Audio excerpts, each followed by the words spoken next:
recently my videos have mostly consisted of manga instead of anime, but then I realized that older manga are starting to gain some attention. JoJo's Bizarre Adventure is a series that managed to be released in the United States, and even older manga such as Rosa Versailles and Queen Emeraldas have been licensed for retail. There's a certain good feeling of owning a physical copy of a series you like in your hands, especially when it's given such special treatment such as the JoJo Neum edition for JoJo's Bizarre Adventure. The current releases of Phantom Blood and Battle Tendency are sort of a mini omnibus with color pages from the original Shonen Jump issue. So I looked back on what I read before and I thought to myself, I wish some of my favorite manga were licensed. So bringing that thought into digital form is this video titled My Top 10 Manga License Wishlist.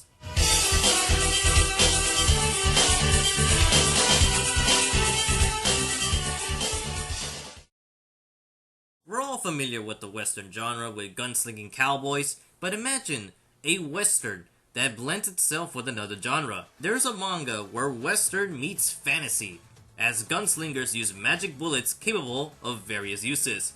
At number 10 is the Western fantasy Kurohime the Black Princess. This manga is actually licensed but is currently out of print. Not to mention, Viz Media didn't even release the full series. I admit I haven't read too much from Kurohime, but I really love this combination of genres. It also has this blend of really goofy comedy and darker moments, which reminded me of the Slayers.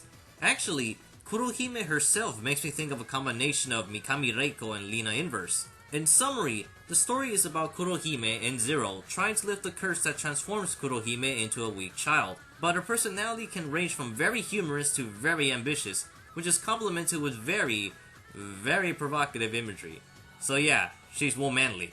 From the 2 volumes that I've read, I'm really enjoying the series and wonder where it goes from here. I only wish for this manga to be reprinted in its entirety.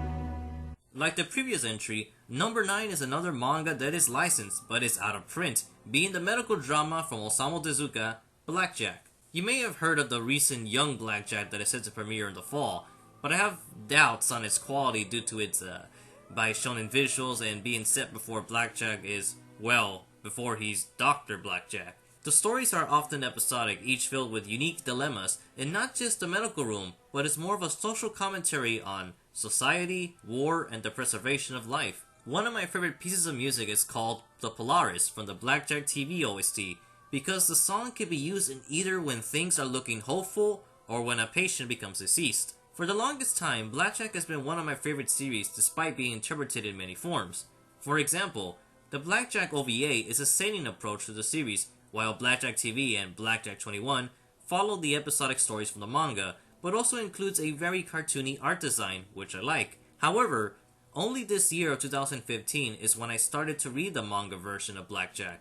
But there's just a little problem. For whatever reason, Osamu Tezuka likes to add a lot of comic relief into his works, to the point where it can get really silly and sometimes destroy the mood of a scene. I assume other people felt the same way, as many of those comedic scenes are omitted in the anime versions, or at least rewritten in a way that doesn't affect the quality of the drama. Nevertheless, I was surprised to experience the difference from the anime versions, and encountering chapters that have never been animated before. Many of these manga-only stories are very graphic and don't pull back in punches. You would have scenes where kids get fatally wounded, and other times die in very brutal deaths. Blackjack in general is an underrated work of fiction, which explores not just moral ethics but humanity as a whole. Blackjack himself is a very great character. In Blackjack TV, he is undoubtedly a hero, but in the manga, he is very ambiguously gray. I was shocked seeing these wicked facial expressions on the character, but these differences is what kept me coming back for more. Sadly, many volumes are out of print and heavily deserve to be back in stock. The volume covers themselves are very unique, with volume 17 being my favorite design. Yes, we all know about Naoki Urasawa's monster, but this manga should definitely be on everybody's shelves, not because of Blackjack's skill as a surgeon, but for the stories, as it will take a toll on your heart as you sympathize with the patients and the spiritual endurance required to be a doctor.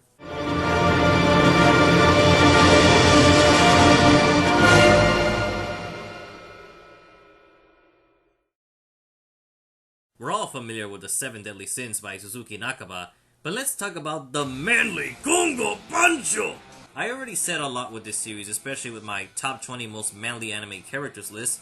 There's so much manliness and womanliness to be found in this series. Basically, Akira Kongo is attempting to stop a hostile takeover of Japan from his father and older brother.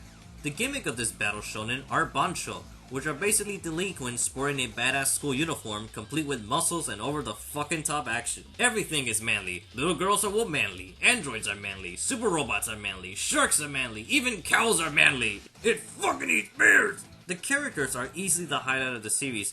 While it's not too tragic compared to other manly series, Kongo Bancho is the modern gateway for a masculine series of the 1980s. It's a really underrated manga that is only read by manly enthusiasts, and that's why it needs to be licensed. Hell, it needs an anime. It's been finished since 2010, and it still doesn't have an anime adaptation. It's a tournament arc, so people should be eating this up. I mean, come on, look at the artwork. It's just so manly, badass, and modern. So there should be no excuse for its lack of popularity. For more information on its lead character or about the manga itself, click on the links below. Kongo Bancho lacks a bit of story, but it excels in characters and masculinity, and that's all that matters.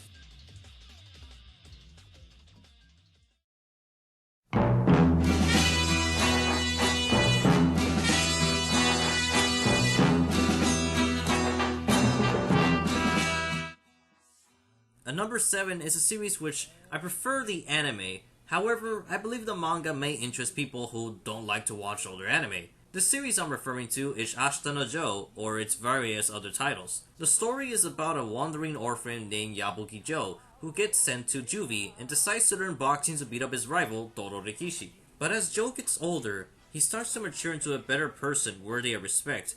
However, his life goes through so many ups and downs, eventually becoming an inspirational icon. I noticed that for some reason, manga acts as a bit more accessible to fans when it comes to exploring older titles. As much as I would rather have the anime to be available in a physical copy in my home, having the manga is also a good thing. There's a couple of differences between the two anime and the manga, especially during Carlos Rivera's story and all of the following content. I read the manga for the first time this year, and I still found myself liking the anime, mostly because of its music and atmosphere, but also for the drastic changes that occurred in part 2.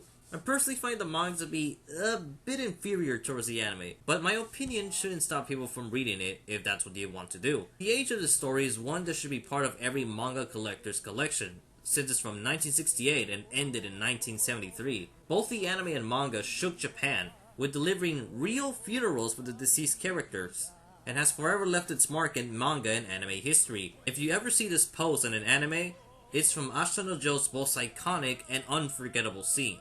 The life of a boxer has never been this painful. Ashita no Joe is written by the sports master Kajiwara Iki, whose works are really obscure in America and is very underappreciated. Perhaps with the licensing of Ashita no Joe in either anime or manga would help spread the word of possibly the greatest story to a boxing manga. It was famous in the early 70s, and it still deserves that praise today. 何かある